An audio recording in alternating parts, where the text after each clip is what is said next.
Selamat malam Pak Hardi dan teman-teman.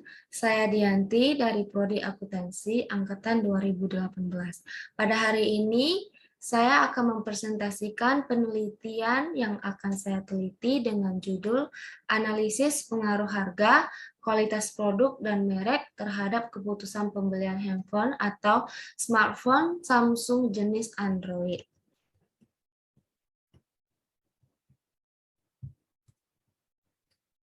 Proses keputusan pembelian. Menurut Kotler 2001, keputusan pembelian adalah tahap dalam proses pengambilan keputusan di mana konsumen benar-benar membeli. Proses keputusan pembelian merupakan suatu perilaku konsumen untuk menentukan suatu proses pengembangan keputusan dalam membeli suatu produk. Proses tersebut merupakan sebuah penyelesaian masalah harga yang terdiri dari 5 tahap.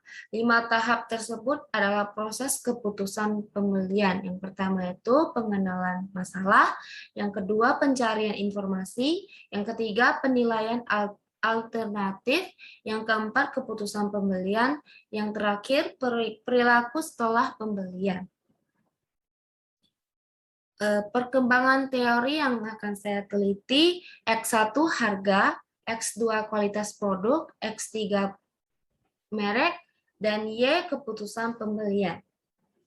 Untuk harga, menurut swasta 2009, harga merupakan sejumlah uang atau ditambah beberapa barang kalau mungkin yang dibutuhkan untuk mendapatkan sejumlah kombinasi dari barang beserta pelayanannya.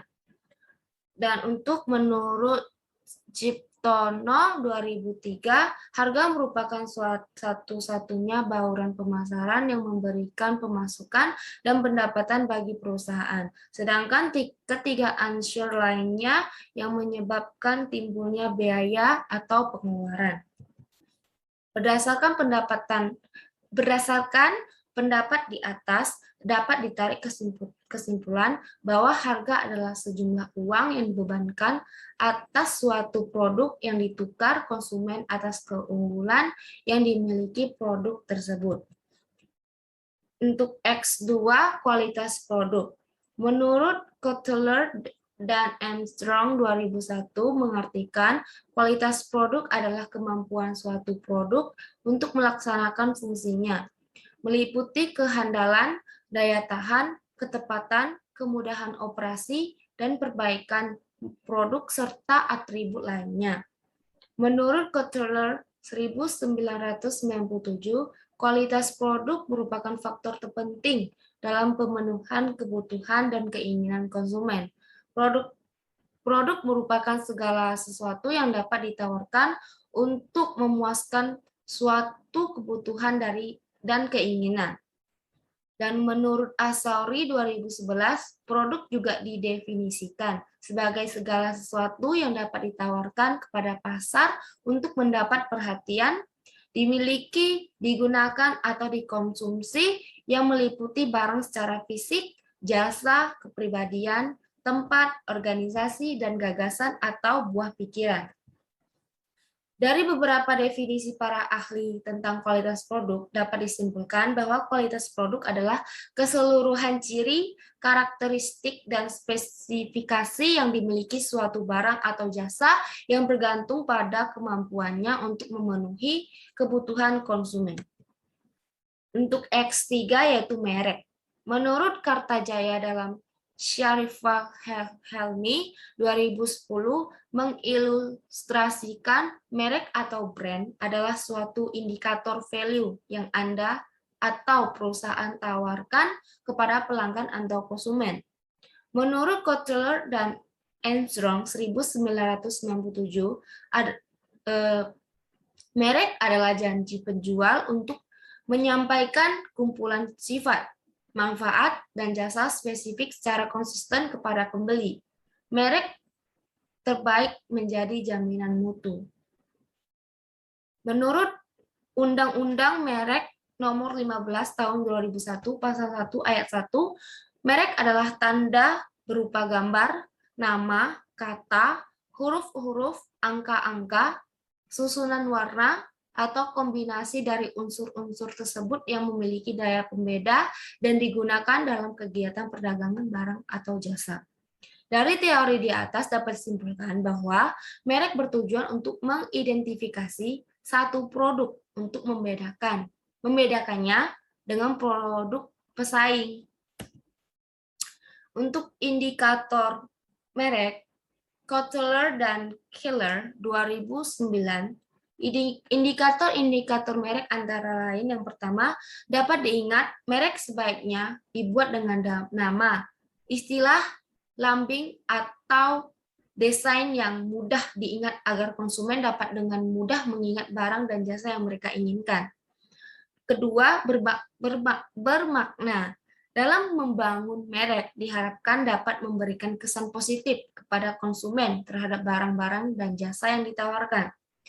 Yang ketiga, disukai.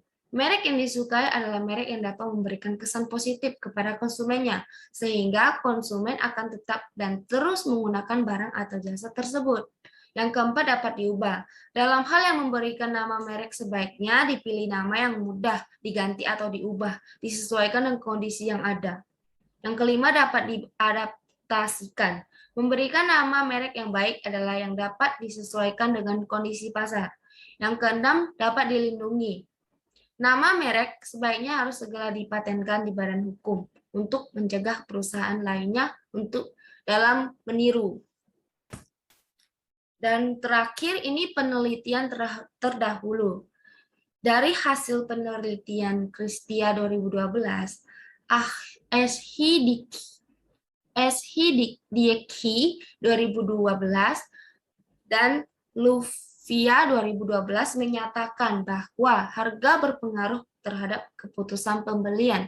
Jadi, harga mempengaruhi keputusan pembelian apabila harga suatu produk tersebut sesuai dengan kualitas, terjangkau, dan sesuai dengan manfaat. Nah, jadi untuk H1-nya itu harga X1 berpengaruh positif terhadap keputusan pembelian.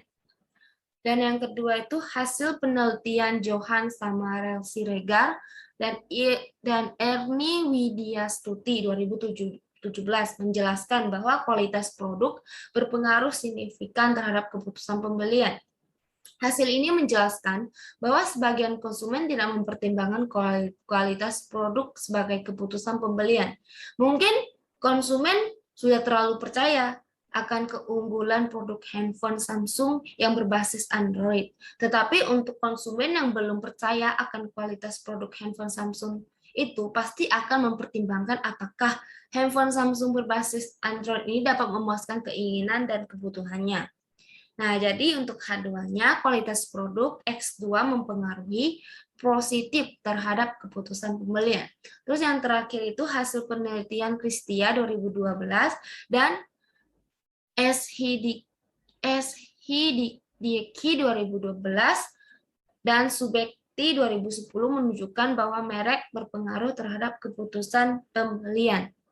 Jadi hasil ini menjelaskan bahwa suatu merek itu yang dihasilkan oleh perusahaan diharapkan agar dapat menimbulkan keinginan konsumen untuk melakukan pembelian. Sekian dari presentasi saya. Jika ada kesalahan kata, saya mohon maaf dan terima kasih.